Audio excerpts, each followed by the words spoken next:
اور تنقید میں فرق ہے.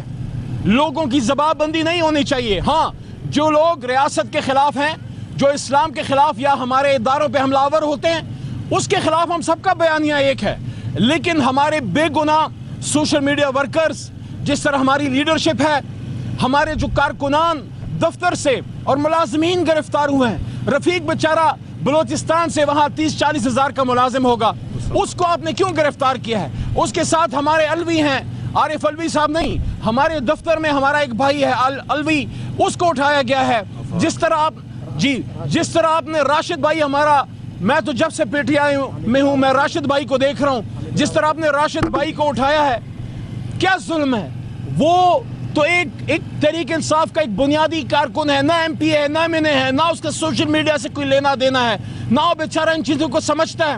پھر رضوان کو آپ نے اٹھایا ہے, اس کی بوڑھی ماں ہے, اس کے بچے ہیں, رضوان کو 20 دن سے زیادہ ہو گئے, کوئی اس کا تھا پتہ نہیں ہے. اور پھر رؤوف حسن 75 سالہ کینسر سروائیور, آج آپ کو دہشت گرد بھی نظر آ رہا ہے, آج آپ کو پتہ نہیں وہ کیا کیا نظر آ رہا ہے. اصل میں اس کا گناہ یہ ہے کہ وہ لگی لپٹی رکھے بغیر عمران خان صاحب کو سپورٹ کرتا ہے, اور وہ کھڑا ہے عمران خان کے ساتھ. میں سمجھتا ہوں رؤوف حسن صاحب کو رہا کیا جانا چاہیے, اور اسی طرح ہمارے بے گناہ کارکنان اور دفتر کے ملازمین جن کو اٹھایا گیا ہے, اس سے ریاست کی کوئی خدمت نہیں ہوگی. جو بچی عروبہ کو اٹھایا گیا, آپ مجھے بتائیں, چھوٹی نہتی بچی سے ریاست کو, حکومت کو کیا کچھ سنگین خطرات تھے, عدالت نے چھوڑ دیا, کیا عزت رہ گئی آپ کے منہ پہ؟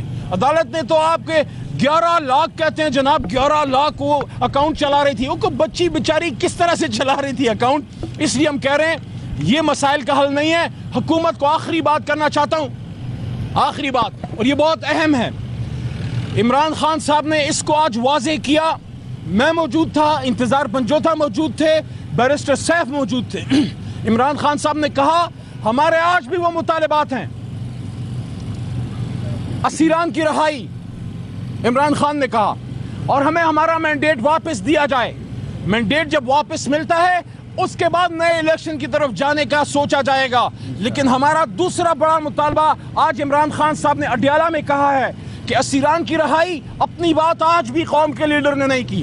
عمران خان نے اپنے منہ سے لفظ عمران خان نہیں نکالا, اس نے آج بھی اپنے ورکر کی بات کی ہے, اس نے آج بھی اپنے خواتین اسیران کی بات کی ہے, اور اس نے یہ کہا ہے کہ ہمیں ہمارا مینڈیٹ واپس دیا جائے. اس لیے مصدق ملک صاحب جو حکومتی وزیر ہیں ان کا, اور یا جو خرم دستگیر صاحب, ان کی طرف سے بھی مذاکرات کی بات ہوئی. میں ان سے پوچھنا چاہتا ہوں, اگر حکومت مذاکرات میں سنجیدہ ہے تو پھر ملک کی سب سے بڑی جماعت پہ پابندی لگانا اور آرٹیکل 6 کی باتیں, یہ کس طرح آپ کو پھر جچتی ہیں؟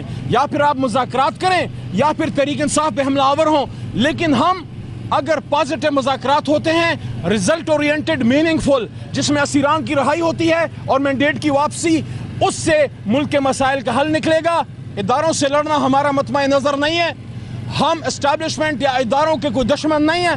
لیکن عمران خان صاحب نے یہ بات واضح طور پہ کی ہے کہ اداروں کو کہا تھا کہ آپ نیوٹرل ہو جائیے. مطلب یہ ہے سیاسی مقابلے میں آپ نہ آئیے, آپ کا ایک مقام ہے, سیاستدانوں کے لیے چھوڑ دیجئے. بہت شکریہ. علی محمد خان صاحب ایک بات کلیئر کر دی, آج پانی پی ٹی آئی نے یہ کہا ہے کہ وہ 9 مئی کی جو انہوں نے احتجاج کی کال دی تھی وہ اپنے موقف پر قائم ہے, جبکہ آپ کہہ رہے ہیں کہ ایسا نہیں ہے. ایک تو یہ بتا دیں, دوسرا انہوں نے جماعت اسلامی میں دھرنے کی شرکت کرنے کا آج اعلان کر دیا ہے. انہوں نے کہا میرے تمام کارکنان اور میری لیڈرشپ جو ہے وہ جماعت اسلامی کے دھرنے میں جو ہے شرکت کرے گی.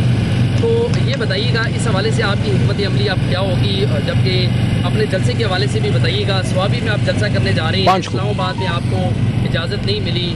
خان صاحب پھر یہ کہہ رہے ہیں کہ ہمیں اگر اجازت نہ ملی تو زبردستی ہم جلسہ کریں گے.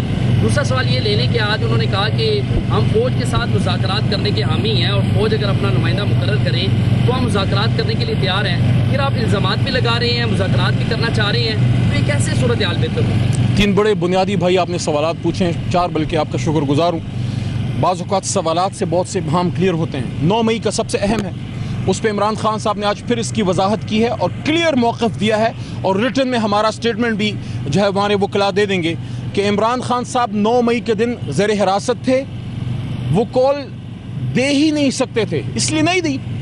اور 9 مئی کے حوالے سے کسی بھی جگہ عمران خان صاحب نے کسی کو یہ نہیں کہا کہ آپ فلاں جگہ جائیں یا یہاں جائیں یا وہاں جائیں. ہاں 18 مارچ کو جب ان کو گرفتار کرنے کی کوشش کی گئی تھی اور گھر پہ اس سے پہلے ہلہ بولا گیا، تب انہوں نے کہا تھا کہ آپ پیسفل احتجاج کیجئے۔ دوسری بات، جہاں تک جماعت اسلامی کا آپ فرما رہے ہیں، جماعت اسلامی کے دھرنے میں ہماری لیڈرشپ، آج ہماری 3 بجے پارلیمانی پارٹی کی میٹنگ ہے، خان صاحب کی احکامات وہاں پہنچا دیے جائیں گے، اس کے بعد وہ فیصلہ کریں گے کہ ہماری لیڈرشپ میں سے کون لوگ جماعت اسلامی کے حافظ صاحب کے ساتھ، حافظ نعیم صاحب کی بات کر رہے ہیں، اور اس کے ساتھ ساتھ سابق ان کے امیر سراج لالا، وہ سارے ادھر ہوں گے۔ وضاحت اچھی ہوتی ہے نا، پتہ نہیں کیا کا کیا بنا لے، تو وہاں جا کے وہ اس میں انشاءاللہ شرکت کریں گے۔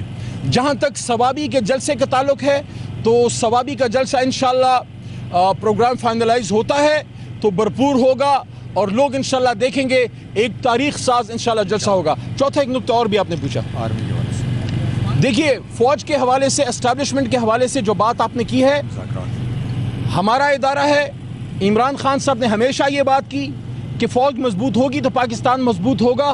ہاں، پاکستان کے سیاسی امور میں اسٹیبلشمنٹ کے رول کے وہ ہمیشہ خلاف رہے ہیں، باقی ان سے اگر گفتگو ہوتی ہے، کوئی انگیجمنٹ ہوتی ہے جس سے غلط فہمیاں دور ہوتی ہیں، تو یہ اچھی بات ہے۔ بہت شکریہ جی، تھینک یو۔